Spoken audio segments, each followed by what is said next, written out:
Mad Commodore does another ropey video game review. Yeah, that's it. So this is Star Battle. Adjusting the filter settings done bugger all, and we loaded it from the SD card inside the camera, which is where these extra games are actually on.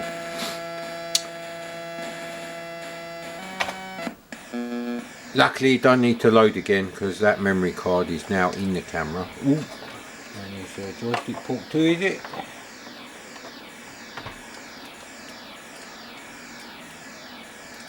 Pilot controls, which I only like on Blue Max. So hang on, where am I supposed to go?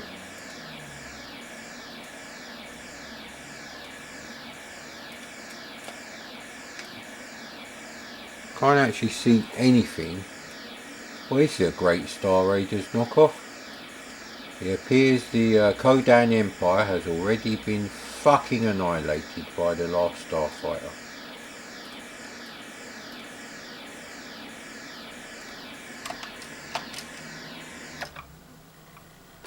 Right, okay. Now if I'd bought the original, I would know these things.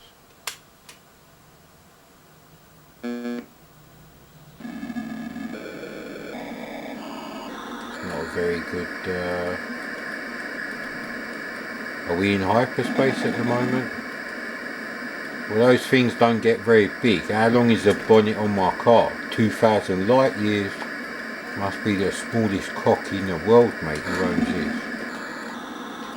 Yeah, the coding is like mediocre 1983 quality at best.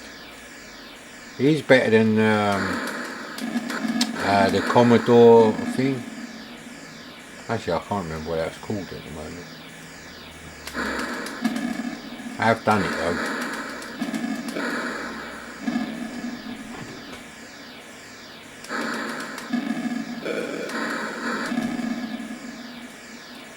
So, yeah, when the border colour changes, I presume they've either moved or we've cleared the area.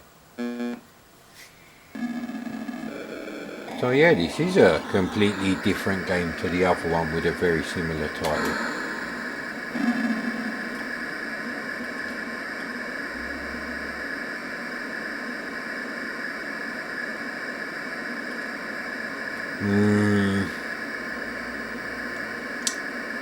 It's kind of annoying. 4 enemy contacts, right, well there we go.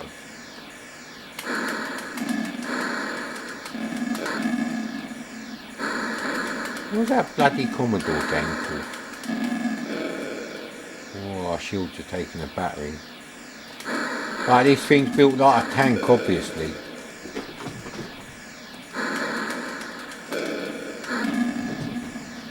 So yeah, I mean, it's pretty simple, rubbishly coded Star Raiders clone. I mean, that's always a problem we're going to have. Star Raiders is actually a very well programmed game, despite its age. I don't know if I own the original Star Raiders, even as a loose cartridge. If I ever find those big, you know, plastic wallets that hold all the cartridges, you can put like 8 or 10 of them in there. They're like big, massive clamshell cases, basically. Unless I've got one in there, I don't think I have the original Star Raiders, and I wouldn't pay the prices that people are asking now. And I'm not a Patreon prick, so obviously no one's going to send me a copy for free, so yeah, not that I'd give my address out to anyone anyway, so there's that.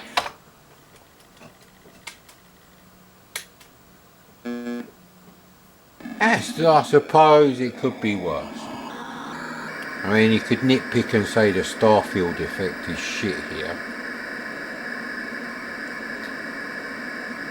Actually, maybe we should be going to the planets to replenish our energy.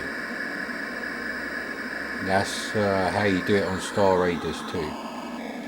which is not worth, actually, now Star Raiders 2 doesn't exist on the C64. It's like Street Fighter 2 doesn't exist on the Amiga. There's no such thing.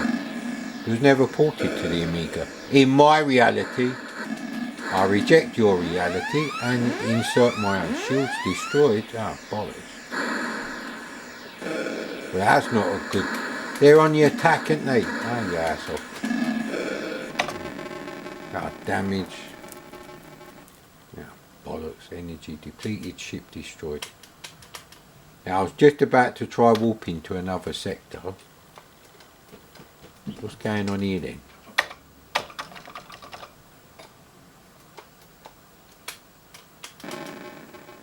Well, the SD thing is not. 29 enemies remain. What am I supposed to do there? 1987?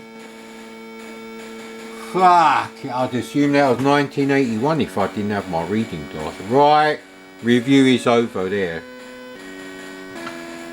Let's see if we can find something without taking the memory card out of the camera. I haven't copied a lot of that shit off onto the PC, so I don't want the SD to IC buggering it up. So we're going to have to make do. Well, actually, lighting conditions for Wizardry are now correct, so I guess we're playing that. Mad cockeyed gaming, that's what we'd call this. Actually, we want it on that side a bit more. Yeah, there's no real way for me to set up the camera, so I can actually look straight at the screen and the camera don't look that bad. Yeah, you just have to imagine you're stuck on the left hand side of the cinema because you was late because your mate said, no, don't get the early bus. So he went to see Total Recall, and of course by the time we got in the cinema and sat down, the first 15 minutes had gone by and we didn't have any fucking idea what was going on. That was his fault. I take no responsibility for that one. Or at least Killer's enjoying himself. Now, because Killer has to be isolated while I'm sleeping, because he'll kill his dad, hence the name, or something terrible will happen, because they fight like cat and dog, worse than cat. Two cats and dogs that hate each other. All Cascade games.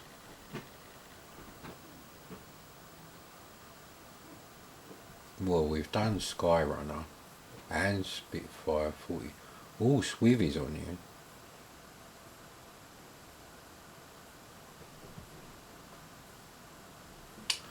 Okay, the closest I came to actually having any kind of like quest-based arcade RPG type thing was Wizardry. And I did actually play that game quite a bit, even after I bought my next game and the game after, you know, pocket money permitting. And we'll see if this actually works. Doesn't say nostalgia, so there is hope. That's a rubbish tune, so I won't be inserting a clip of that tune now. So yeah, I mean this Trinitron, apart from the fact that it's 5 degrees cockeyed to the vertical on one side, horrendous build quality, slapdash accuracy with the magnets around the tube neck there. And I know that's how they work, because I actually bought one of these in the early 90s and I took it back twice, and in the end I said, no, sorry mate, as far as I'm concerned they're not of you know, merchantable quality, i.e. they shouldn't be on sale. So I got my money back, and then my mate sold me his Mitsubishi 16-inch portable TV in the mid-90s, so Amiga 1200 years. And he then obviously found a way to get back the money he owed. So he said, I need my TV back, I'll give you your money back. And because he was a mate, I allowed that, so obviously.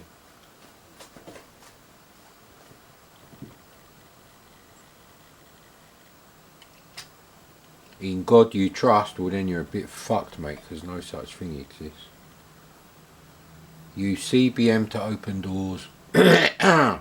1 and 2 to scroll the inventory. Alright, that's probably the only keys.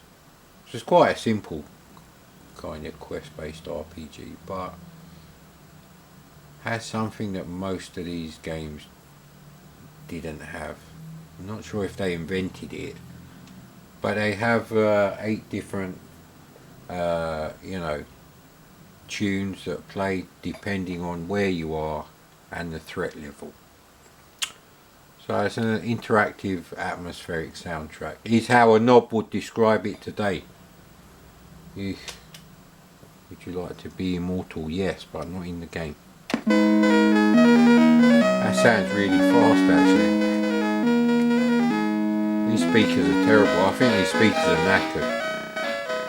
Probably some millennial prick watching MTV full volume all day in his bedroom.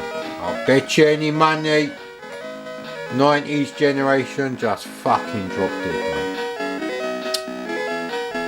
So it's written by Steve Chapman, I believe. Steve Tiberius Chapman. I'm pretty sure it's joystick port too. So it's very mellow. Ooh.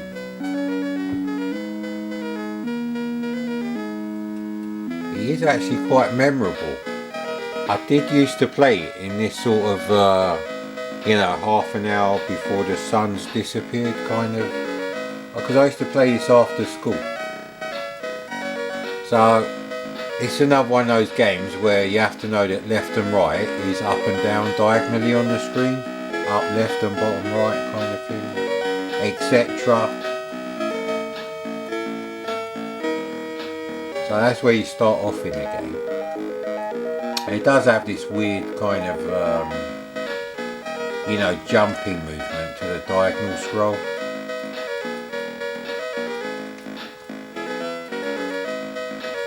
Well, this is good. We're not even getting out the door.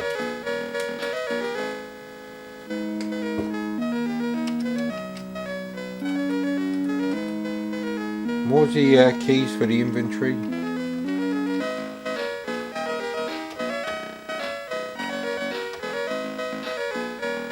Oh, this is good.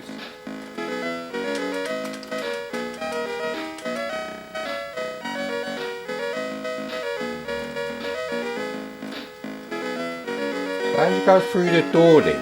Ah, bloody hell, the PC's not even on.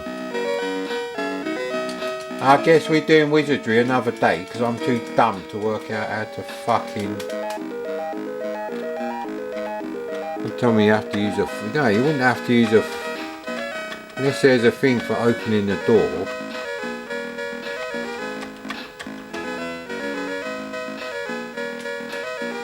Well, I just wasted all of those.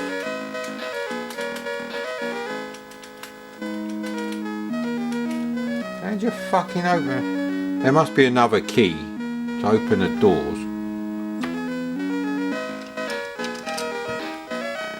I don't remember this bit. This is shit. Luckily it's dark enough we can put the old projector on in it. Well, you've got to hear one tune, don't complain.